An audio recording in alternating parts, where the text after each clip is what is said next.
عن معقل بن یسار رضی اللہ تعالی عنہ عن النبی صلی اللہ علیہ وسلم قال،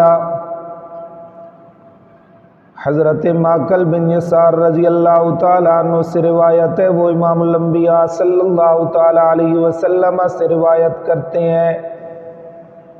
اللہ کے پاک نبی نے فرمایا، من قال حین یصبح ثلاث مرات، وہ آدمی جو صبح کے وقت 3 دفعہ یہ کلمات پڑھتا ہے، اعوذ باللہ السمیع العلیم من الشیطان الرجیم، اس کے بعد سورۃ الحشر کی آخری 3 آیات تلاوت کرتا ہے، تو اللہ تبارک و تعالی وکل اللہ بہ 70,000 ملک، 70,000 فرشتے اس کے ساتھ متعین کر دیتے ہیں،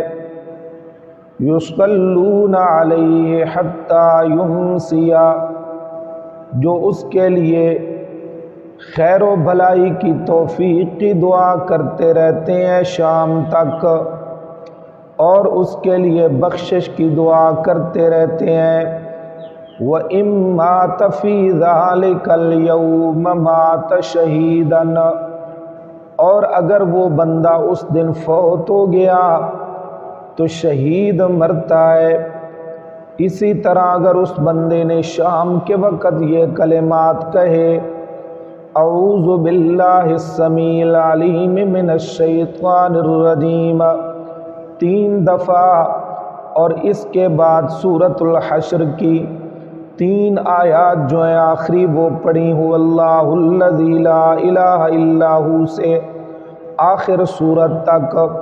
تو اللہ تبارک و تعالی اس رات کے لیے اس بندے کے ساتھ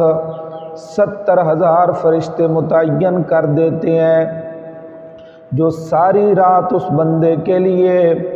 خیر و بھلائی کی توفیق کی دعا کرتے رہتے ہیں، اور اس کے لیے بخشش کی دعا کرتے رہتے ہیں، اور اگر وہ بندہ اس رات فوت ہو گیا تو شہید فوت ہوتا ہے۔ او کما قال النبی صلی اللہ علیہ وسلم، رواہ الترمذی والدار